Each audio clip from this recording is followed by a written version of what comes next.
Bora lá, pessoal, a gente tem que finalizar, então, essas hipóteses de licitação dispensável do artigo 75 e trabalhar também os procedimentos auxiliares que nós temos previstos lá na Lei 14.133. Já trabalhamos os incisos 1 e 2 do artigo 75, que trazem a licitação dispensável em virtude do valor. Próximo inciso que eu quero trabalhar com vocês é quando nós temos a chamada licitação deserta ou licitação fracassada. Esses termos, licitação deserta, fracassada, eles não aparecem no texto da lei, são termos que a doutrina traz e eu acho que é importante a gente entender para que a gente consiga enxergar essas hipóteses aqui de licitação dispensável. A licitação deserta para a doutrina é aquela quando não aparecem interessados naquela licitação. Então, a administração pública publicou um edital, né, tive lá a divulgação do edital, ninguém apareceu. Foi dado prazo lá para apresentação de propostas e ninguém apresentou proposta, ou seja, ela ficou deserta. Por isso a gente vai chamar de licitação deserta, a licitação quando não aparecem interessados. E também temos a licitação fracassada ou frustrada, que é quando até aparecem interessados, temos licitantes naquela licitação, mas todos são inabilitados ou desclassificados. Então, nenhum deles é classificado, nenhuma proposta é classificada, ou nenhum deles consegue a habilitação, né? Todos eles são inabilitados. Então, também não consigo chegar ao final dessa licitação, porque nenhum licitante consegue chegar ao final. Então, se não aparecem interessados, ou se todos são inabilitados ou desclassificados, nós temos também a possibilidade da contratação direta através da licitação dispensável. Porém, o artigo 75, inciso 3, ele vai trazer para a gente requisitos para que seja possível essa contratação direta. Primeiro requisito é que a contratação ela mantenha as condições do edital anterior. Então, foi feito aquele edital, que ninguém apareceu, ou que todos foram inabilitados ou desclassificados, e para contratar diretamente agora, eu tenho que seguir exatamente aquelas condições do edital. Porque se eu mudo alguma condição do edital, se eu mudo alguma condição daquelas condições que estavam previstas no edital e contrato diretamente, talvez eu tivesse interessado se eu fizesse um novo edital. Então, tem que manter as mesmas condições do edital anterior. E a licitação, ela tem que ter sido realizada há menos de um ano. Então, aquela licitação que ficou deserta, aquela licitação que fracassou, né, ou que se frustrou, tem que ter sido realizada há menos de um ano. Se eu tenho um intervalo maior que um ano entre a licitação e agora essa contratação direta, talvez eu tenha interessados agora, né? Já se passou um período maior, talvez se eu publicar um novo edital agora apareçam interessados, ou eu tenho interessados habilitados ou classificados. Então, essa licitação ela tem que ter sido realizada há menos de um ano. Tá certo? Então, são dois requisitos, além, claro, né, de não ter interessados ou de terem interessados que foram inabilitados ou desclassificados. Beleza? Depois, a gente tem lá no inciso 4 uma série de hipóteses em que eu tenho a licitação dispensável em virtude do objeto das licitações. Aqui, gente, eu não vou ficar lendo com vocês todas as alíneas do inciso 4, porque eu acho que não se justifica, né? Porque basicamente aqui vai ser você depois pegar o artigo 75 e estudá-lo com bastante cuidado. Mas basicamente lá no inciso 4 nós vamos ter situações em que a contratação ela vai ser possível, né, de forma direta através da licitação dispensável, levando em consideração esses objetos que a administração pública pode vir a querer contratar. Então, para a contratação que tenha por objeto, e aí a gente vai ter aqui diversos objetos que podem levar a essa licitação dispensável, é possível, então, a contratação direta. Então, por exemplo, um que sempre aparece, hortifruti, granjeiros, pães e outros gêneros perecíveis, no período necessário para a realização dos processos licitatórios correspondentes. Hipótese em que a contratação será realizada diretamente com base no preço do dia. Bens ou serviços produzidos ou prestados no país que envolvam cumulativamente alta complexidade tecnológica e defesa social. Outro que aparece muito também para a gente aqui é a coleta, processamento e comercialização de resíduos sólidos urbanos recicláveis ou reutilizáveis por cooperativas, né, ou associações formadas exclusivamente de pessoas físicas de baixa renda. Então, vários objetos aqui podem fazer com que a licitação ela seja dispensável. Dá uma estudada com bastante cuidado em todas essas hipóteses que nós temos aqui no artigo 74, inciso 4. Só queria destacar com vocês aqui a linha C, que traz para a gente uma hipótese de licitação dispensável, levando em consideração o objeto, que traz para a gente um valor. Então, só indo lá na linha C, eu tenho, então, que a licitação ela vai ser dispensável quando for objeto, né, de contratação, produtos para pesquisa e desenvolvimento, limitada a contratação, no caso de obras e serviços de engenharia, ao valor de R$300 mil. Então, quando a administração vai contratar produtos para pesquisas e desenvolvimento, no caso de obras e serviços de engenharia, a contratação ela é limitada ao valor de R$300 mil. Lembrando que esses valores todos da Lei 14.133, eles foram atualizados, levando em consideração o decreto de 2023, o valor hoje seria R$359.436,08, tá? Mesma questão dos valores, mas eu vou tomar sempre esse cuidado de trazer os valores atualizados para facilitar um pouquinho a vida de vocês, tá certo? Passado o inciso 4, que você já vai fazer esse compromisso comigo de estudar com bastante cuidado todas as alíneas, a gente vai para o inciso 5, que traz também a licitação dispensável para as contratações relativas a incentivos à inovação e à pesquisa científica e tecnológica. Então, contratações ligadas, né, a incentivos à inovação e pesquisa científica e tecnológica também traz a licitação dispensável. Também tem licitação dispensável nas contratações ligadas à segurança nacional. Estou falando de forma bem rápida aqui, tá, gente? Porque depois, obviamente, você vai estudar todos esses incisos e vai ver todos os detalhes que podem cair em prova em cada um deles. O inciso 7, que traz a contratação no caso de guerra, estado de defesa, estado de sítio, intervenção federal ou de grave perturbação da ordem. Também podemos ter uma licitação dispensável nesse caso.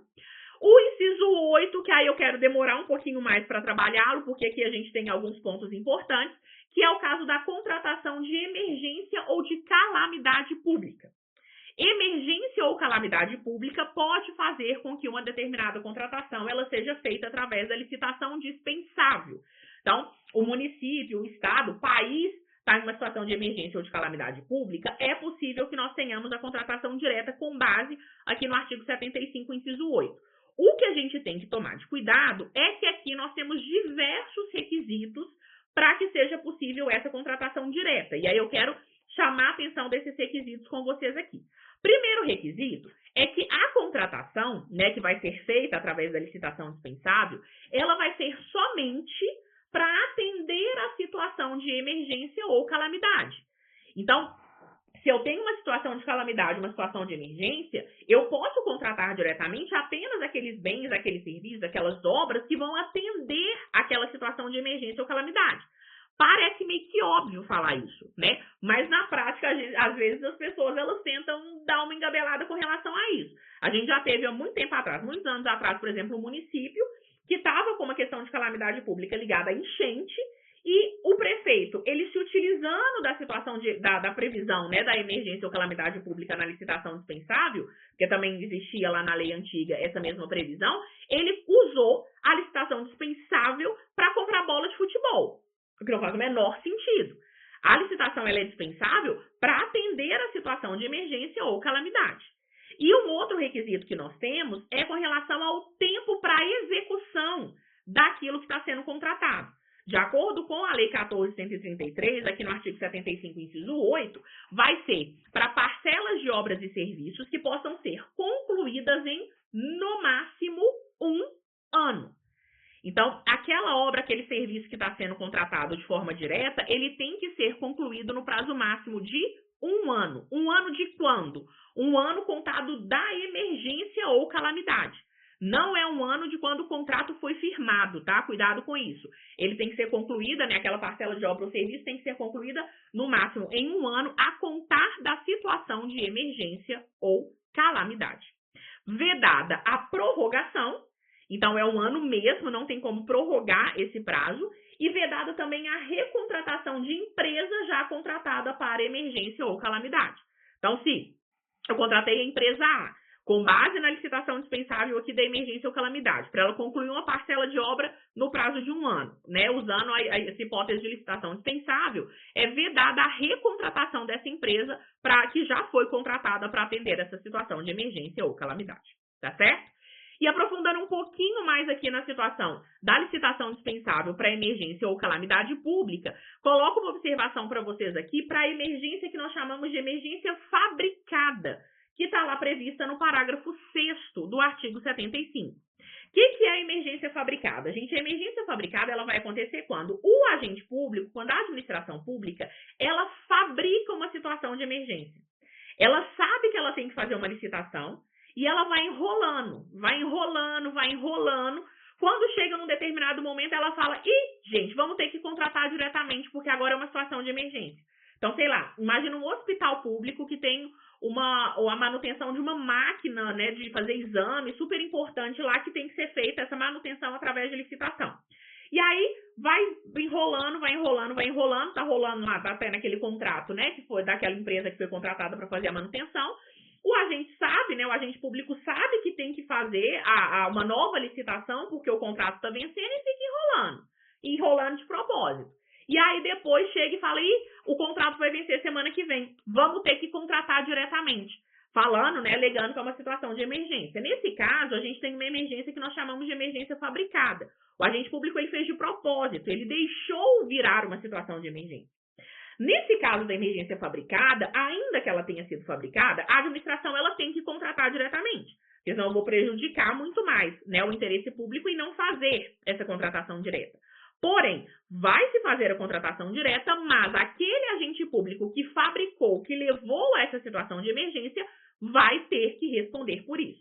Então, ele vai responder, inclusive, por improbidade administrativa, se for o caso, por ter fabricado essa situação de emergência. Tá certo? Depois, gente, depois do inciso 8, nós temos o 9, que traz a contratação direta, né, por licitação dispensável, para compra de bens produzidos ou serviços prestados por órgão ou entidade que integre a administração pública. O inciso 10 fala da possibilidade da contratação direta, quando a União tiver que intervir no domínio econômico para regular preços ou normalizar o abastecimento. O inciso 11 traz a licitação dispensável para contratos de programa com ente federativo ou com entidade da administração pública indireta, que envolva prestação de serviços de forma associada nos termos autorizados em contratos de consórcio público ou convênios de cooperação. Consórcios públicos, eles têm esses chamados contratos de programa previstos na Lei 11.107. E aí esses contratos de programa podem ser firmados com a licitação dispensável. O inciso 12, ele traz a licitação dispensável para transferências de tecnologias de produtos estratégicos para o SUS, para o Sistema Único de Saúde. O inciso 13, ele traz uma hipótese de licitação dispensável que eu quero muito que vocês tomem cuidado, porque ele fala que a licitação é dispensável para a contratação de profissionais para compor a comissão de avaliação de critérios de técnica, quando se tratar de profissional técnico de notória especialização. Qual que é o meu medo? É você confundir, e eu te confesso que eu, no começo, quando a lei saiu, eu vi uma questão cobrando isso, e eu acabei fazendo também esse raciocínio da gente ir lá na licitação inexigível. Porque lá na licitação inexigível a gente tem contratação, serviços técnicos especializados, de natureza predominantemente intelectual, com profissionais de notória especialização. Só que lá a gente está contratando o serviço daquele profissional de notória especialização. Aqui a gente está contratando um profissional que vai compor uma comissão de avaliação para analisar critérios de técnica. E eu estou falando aqui de profissional técnico de notória especialização. Então, essa hipótese específica de compor essa comissão de avaliação de critérios de técnica, não é licitação inexigível, é licitação dispensável. Tá certo? Também temos um que cai muito em prova, existia no texto antigo da lei, né, na lei antiga, e também aparece hoje, que é a contratação da associação de pessoas com deficiência, sem fins lucrativos e de comprovada idoneidade, tá? O que a gente normalmente tem em prova é falando que essa associação de pessoas com deficiência pode ser com ou sem fins lucrativos. Não, a lei exige que seja sem fins lucrativos. Depois do inciso 15, que traz a contratação de instituição brasileira que tenha por finalidade estatutária apoiar, captar e executar atividades de ensino, pesquisa, extensão, desenvolvimento institucional, científico e tecnológico e estímulo à inovação. O inciso 16, que traz a contratação direta para aquisição por pessoa jurídica de direito público interno de insumos estratégicos para a saúde, tá certo? Então, nós temos aqui diversos incisos. Passei rápido por alguns deles de propósito, tá? Porque eu quero trabalhar outros pontos com vocês aqui, mas não tenho dúvida que você vai estudar depois com bastante cuidado todas as hipóteses do artigo 75. Tá certo até aqui? Ótimo. Antes da gente ir para os procedimentos auxiliares, que é o último ponto que eu quero trabalhar com vocês aqui, da Lei 14.133, relativo às licitações, quero só fazer uma observação com vocês para a Lei 13.303 de 2016. Lembra que a gente falou dessa lei lá no comecinho da nossa aula de licitação, porque a gente viu que as empresas públicas e as sociedades de economia mista não se submetem à Lei 14.133 de 2021. A gente viu que a Lei 14.133 de 2021, ela traz expressamente que ela não é aplicada para as empresas públicas e sociedades de economia mista. As empresas públicas e sociedades de economia mista, elas têm que fazer licitação como regra, porque elas estão previstas, né, lá no artigo 37, só que a licitação vai seguir os procedimentos da Lei 13.303, que é o Estatuto das Empresas Públicas, das Sociedades de Economia Mista e suas subsidiárias. E aí, lá na Lei 13.303, nós temos hipóteses de licitação dispensada, dispensável e inexigível. Então, queria só destacar com vocês essas hipóteses que nós temos lá na Lei 13.303 de contratação direta. A contratação direta, ela pode se dar por licitação dispensada nos termos do artigo 28, parágrafo 3º da Lei 13.303. Lá no 28, parágrafo 3º, ele vai dizer que a empresa pública, a sociedade de economia mista, ela está dispensada de fazer licitação em duas situações específicas, que é quando a contratação tiver ligação com seu objeto social ou quando a contratação ou a escolha do contratado tiver ligação com oportunidades de negócio. Entendendo rapidamente essas duas hipóteses aqui. Quando a empresa pública, a sociedade de economia mista, ela vai firmar um contrato que tem ligação com seu objeto social, ou seja, com a sua atividade fim, ela está dispensada de fazer licitação. Pensa comigo num exemplo simples, gente. Caixa Econômica Federal. A Caixa Econômica Federal é uma empresa pública. Ela tem que fazer licitação em regra. Né? Se ela vai comprar papel, se ela vai comprar caneta, se ela vai comprar um prédio, ela tem que fazer licitação, em regra. Agora, vamos imaginar que a Caixa Econômica Federal, por ser uma empresa pública, ela tivesse que fazer licitação para assinar todo o contrato de abertura de conta. Ah, tô querendo abrir uma conta na Caixa Econômica Federal. Chego lá no banco, né? Chego lá na frente do gerente, falo que eu quero abrir uma conta, ele fala, não, tudo bem, senhora, mas olha só, Caixa Econômica Federal é uma empresa pública, então a gente precisa fazer licitação para firmar nossos contratos. Então, tá aqui um edital de licitação, se apresenta a sua proposta para ver se a gente vai ou não firmar um contrato de abertura de conta com a senhora. Não faz sentido, né? Eu ia abrir a conta no Bradesco, né? Ou sei lá, no Itaú, sei lá onde é que eu ia querer abrir a conta. Então, quando as contratações têm ligação com o objeto social da empresa pública, da sociedade de economia mista, ela está dispensada de fazer licitação. E também quando a escolha do contratado tiver ligação com oportunidades de negócio. As empresas públicas, as sociedades de economia mista, integram a administração pública indireta, mas elas têm essa questão de atuar no mercado de alguma forma, né? Seja de forma com concorrência ou não, mas elas estão ali de alguma maneira mais parecidas como empresa, né, privada. Elas são pessoas jurídicas de direito privado que integram a administração indireta. Então, se a escolha do contratado tiver uma ligação, claro que justificada, com as suas oportunidades de negócio, ela também está dispensada de fazer licitação, tá certo? Depois, nós temos no artigo 30 as hipóteses de licitação inexigível, dá uma lida lá depois, também tem a ver com a inviabilidade de competição, e depois a licitação dispensável lá no artigo 29. O artigo 29, ele traz para a gente as hipóteses em que a licitação ela é dispensável para as empresas públicas e sociedades de economia mista. A gente vai ter vários incisos, dentre eles os incisos 1 e 2 que trazem em virtude de valor. Então, no caso de obras e serviços de engenharia, traz também os R$100 mil. No caso de outras compras, serviços, alienações, traz um valor de R$50 mil. Tá certo? Não deixa de estudar esses artigos também por precaução, porque a Lei 13.303 pode ser cobrada também. Tem uma incidência bem menor, né, do que a Lei de Licitações e Contratos, que é a Lei 14.133, mas, obviamente, pode ser cobrada. E aí, agora sim, para a gente finalizar a nossa aula, eu quero trabalhar com vocês os procedimentos auxiliares que nós temos previstos lá no artigo 78. Vamos entender rapidamente aqui o que é esse procedimento auxiliar, e aí depois a gente vai analisar cada um deles. Vários desses procedimentos auxiliares, eles já existiam na Lei 8.666, mas eles estavam meio que espalhados, ou eram tratados por um decreto, ou apareciam num artigo qualquer lá da lei, mas a lei ela não organizava de forma organizada, fica feio, né? Mas de forma objetiva todos os procedimentos auxiliares que existem, né, e que podem ser utilizados, o que a Lei 14.133 faz hoje. Esses procedimentos auxiliares, eu já falei, mas eu vou repetir, não são modalidades de licitação, são apenas procedimentos que a administração pública pode adotar para auxiliar uma licitação ou uma contratação. Quando a gente vai lá no artigo 78, deixa eu pegar ele aqui para a gente, ele vai trazer para a gente quais são esses procedimentos auxiliares. Então, são procedimentos auxiliares das licitações e das contratações regidas por essa lei. Credenciamento, pré-qualificação, procedimento de manifestação de interesse, sistema de registro de preços e registro cadastral. Vários desses procedimentos, gente, já existiam na lei antiga.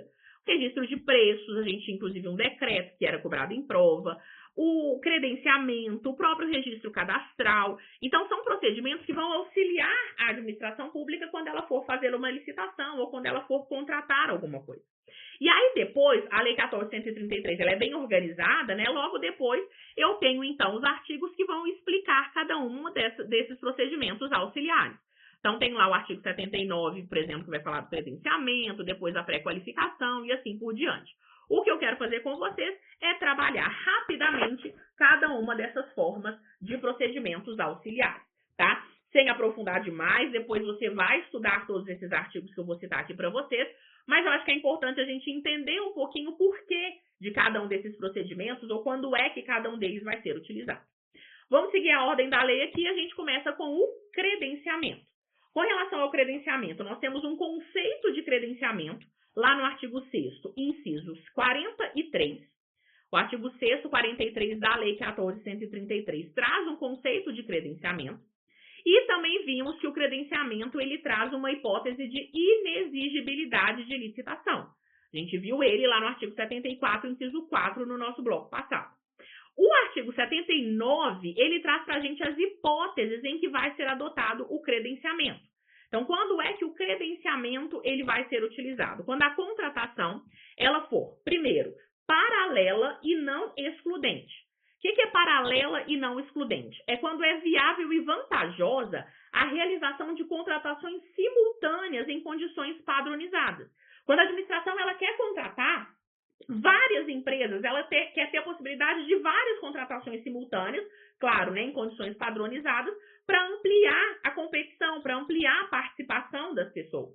Então, nesse caso, já que ela não vai criar uma competição, porque ela vai possibilitar que quem se interessar possa se credenciar, ela vai adotar o credenciamento. Segunda hipótese, com seleção a critério de terceiros. Quando o beneficiário direto do serviço é que seleciona quem quer contratar. É o exemplo que eu dei para vocês da autoescola, né? Então, a administração ela não tem que ter uma autoescola que vai estar credenciada a ela. Ela pode ter quantas autoescolas existirem. Porque aí quem for contratar a autoescola é que vai escolher onde é que vai fazer o curso, né? Qual é a autoescola que vai contratar. Ou no caso de mercados fluidos, em que a flutuação constante do valor e das condições inviabiliza a seleção por meio de licitação. Então, essas são as hipóteses em que vai ser possível o credenciamento. O credenciamento, eu trouxe, né, de exemplo para vocês quando a gente estava falando da licitação inexigível e trouxe aqui agora a decisão do STF, ele foi, por exemplo, a forma que o STF estabeleceu para a contratação de empresas para confeccionar placas de veículos. Essa é uma decisão que aparece para a gente lá no informativo 1105 do STF, em que o STF ele foi analisar como que seria possível, né, se seria possível a contratação das placas, das empresas, né, que confeccionam, que fabricam as placas de veículos através do credenciamento. E o STF falou que sim, que é possível usar o credenciamento. Olha o que o STF falou. Ele falou que o credenciamento é a modalidade adotada, cuidado com esse termo aqui, porque na verdade não é uma modalidade de licitação, né, gente? É um procedimento adotado quando a administração objetiva dispuser da maior rede possível de prestadores de serviços. Assim, a inviabilidade de competição, que enseja a inexigibilidade, como a gente já viu, não decorre da sua impossibilidade, mas da ausência de interesse estatal em restringir o número de contratados, de modo que qualquer um que preencha os requisitos estará apto a realizar o serviço ou fornecer o produto. Então, quantas empresas quiserem se colocar ali, né, credenciadas à disposição da administração para fabricar placas de veículo, melhor, né, atende mais o interesse de garantir essa quantidade maior de opções, tá? através do credenciamento. Uma outra observação é que o credenciamento ele é regulamentado hoje por um decreto, que é o decreto 11.878 de 2024. Em princípio, eu me preocuparia mais com a Lei 14.133 do que com o texto do decreto, tá, gente? Agora, eventualmente, claro, eu talvez correria um olho, pelo menos ali, nesse decreto para entender um pouco mais, talvez, o credenciamento. Depois do credenciamento, outro procedimento auxiliar que nós temos é a pré-qualificação, cujo conceito aparece lá no artigo 6º, inciso 44, e o artigo 80 vai tratar dessa pré-qualificação. A pré-qualificação ela vai ser adotada pela administração, de acordo com o artigo 80, para selecionar previamente, licitantes que reúnam condições de habilitação para participar de futura licitação ou de licitação vinculada a programas de obras ou de serviços objetivamente definidos, e 2, bens que atendam às exigências técnicas ou de qualidade estabelecidas pela administração. Então, é uma forma que a gente tem de já dar uma pré-selecionada, uma pré-qualificação nos licitantes que podem atender àquela necessidade da administração. Claro que ela vai ter que depois fazer uma licitação, mas é uma forma de fazer uma pré-qualificação de licitantes que possam atender essas necessidades da administração. Então, é também um procedimento auxiliar, não é uma modalidade, não é uma licitação em si. É um procedimento auxiliar à licitação ou à contratação.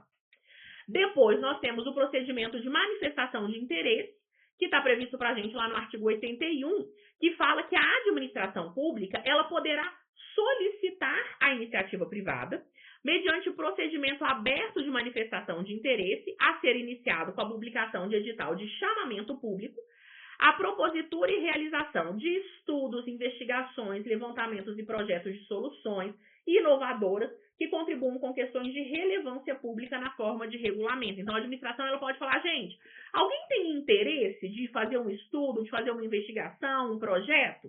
Vamos fazer aqui, vou publicar um edital de chamamento público. Quem tivesse interesse, manifesta aqui esse interesse. Então, é uma forma da administração provocar, né, vamos dizer assim, a iniciativa privada nesses âmbitos aqui. Depois, nós temos o sistema de registro de preços, que já era bem conhecido na lei antiga e continua sendo muito conhecido agora, que está previsto lá no artigo 6º, inciso 45, que vai trazer que é um procedimento que a administração pública vai adotar mediante a contratação direta ou através de licitação nas modalidades pregão ou concorrência para um registro formal de preços.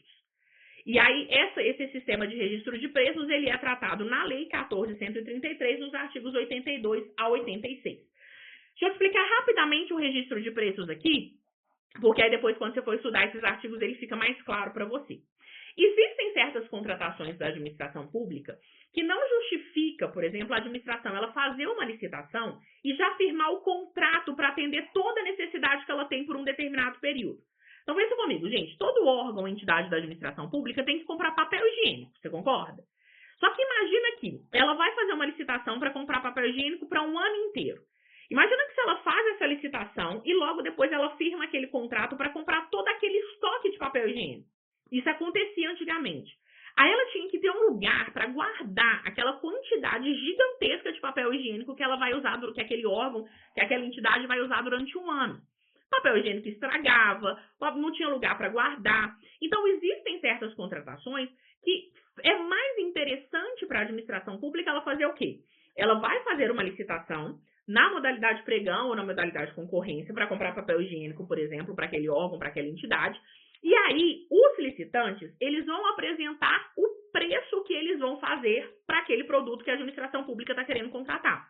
Então, o licitante A vai falar que vende papel higiênico por R$5, o licitante B vai falar que vende por 6, o licitante C vai falar que vende por 8. Então, a administração pública ela vai registrar esses preços. Ela vai fazer a licitação através do pregão ou concorrência, ou pode contratar diretamente, em que ela registra os preços que aqueles licitantes vendem, né? Vão vender aquele produto. E aí, à medida, né, que ela vai precisando de papel higiênico, ela vai lá no registro de preços, olha, vou contratar com o primeiro colocado aqui. Vai lá e chama e fala, olha, eu estou precisando de tantos papéis higiênicos. E aí faz aquela contratação. Aí depois acabou, volta lá no registro de preços, olha lá quem está em primeiro lugar, contrata mais um pouco. Então, é uma forma de registrar formalmente esses preços, e aí todas as vezes que a administração precisar comprar, ela compra com aquele licitante que apresentou o melhor preço, tá certo? Os artigos 82 a 86, eles trazem uma figura muito interessante no registro de preços, que é o carona.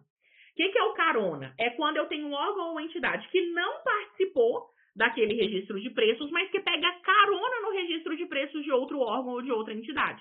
Então, ele não fez o registro de preço deles, mas aí ele vê que a secretaria, uma outra secretaria fez.